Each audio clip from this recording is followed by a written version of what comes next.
সেচ দফতরের আধিকারিকদের সঙ্গে ভাঙন। পরিস্থিতি পরিদর্শনে গিয়ে দুর্গতদের বিক্ষোভের মুখে পড়ে মেজাজ হারালেন রতুয়া তৃণমূল বিধায়ক সমর মুখার্জি। তিনি পুলিশ দেখিয়ে বিক্ষোভকারীদের গ্রেফতার করার হুঁশিয়ারি দেন। এই ঘটনাকে ঘিরে ব্যাপক উত্তেজনা তৈরি হয় মালদার রতুয়া 1 নম্বর ব্লকের মহানন্দা টোলা অঞ্চলে শ্রীকান্ত টোলা এলাকায়। যদিও শেষমেশ চাঁচল মহকুমা শাসক বিধায়ককে শান্ত করেন, পরিস্থিতি নিয়ন্ত্রণে আনেন বলে জানা যায়। মাথা গরম করে প্রবলেম সলভ হয়নি তো।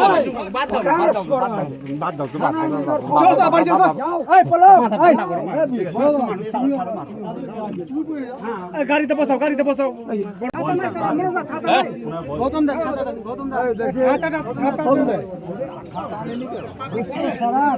এক ঘর ইয়ার কি হচ্ছে আমরা আচ্ছা আমি আছি তো, চলুন কি হচ্ছে না স্যার আরে বাবা ওকে অ্যারেস্ট করে চলেন আচ্ছা আপনি চলেন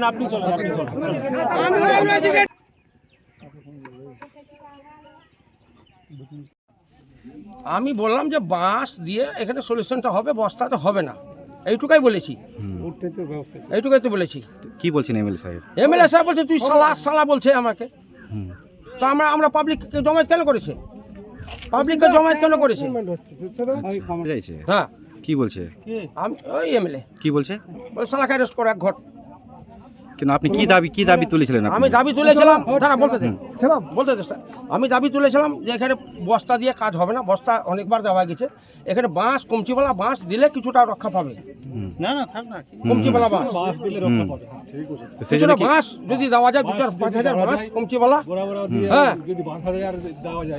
এই কথা বলতে গিয়ে কি এমএলএ সাহেব রেগে গেলেন? এমএলএ সাহেব রেগে গেল। আমি চিফ ইঞ্জিনিয়ারকে বলছিলাম, এমএলএ সাহেব বলছে এই সালাকে অ্যারেস্ট করো। কি নাম আপনার? আমার নাম বিষ্ণু প্রসাদ সারাফ, বাড়ি চারকাঠিয়া, মহানন্দটোলা। নিজে এসছেন ইরিগেশন ডিপার্টমেন্টে, হ্যাঁ। চিফ ইঞ্জিনিয়ার সাহেব নিজে এসছেন, দেখে গেলেন। এমএলএ সাহেব আছেন, ব্লক অফিসিয়ালসরা আছে, আমরা তো আছি, এক্সিকিউটিভ ইঞ্জিনিয়াররাও এসছিলেন, দেখে গেলেন। এখন গঙ্গা বিপদসীমার উপর দিয়ে বইছে, তার মধ্যেই ওনারা আজকে থেকেই ওনারা শুরু করবেন, যতটা পারা যায় প্রোটেকশন দেওয়ার কাজ শুরু করবেন। কি মানে কিসের কাজ শুরু হবে স্যার? সেটা তো ওনাদের ইঞ্জিনিয়ারিং পয়েন্ট অফ ভিউ, বালির বস্তা দিয়ে না? সেটা ইঞ্জিনিয়ারিং যেভাবে করা যায় হ্যাঁ। সেইভাবে রক্ষা করার ব্যবস্থা করা হবে, যতটা পারা যায় রক্ষা করার ব্যবস্থা করা হবে। স্যার আজকে কান্তটোলা বা আপনার শ্রীকান্তটোলা কতটা ঘরবাড়ি চলে গেছে, কিছু খবর আছে আপনাদের কাছে? আছে তো, কান্তটোলার তো অনেকটাই চলে গেছে, হ্যাঁ। শ্রীকান্তটোলারও বেশ কিছুটা গেছে। ঠিক আছে, আমরা অ্যাসেসমেন্ট করছি, পর্যাপ্ত ত্রাণ সবাইকেই দেওয়া হচ্ছে, দেওয়া হবেও।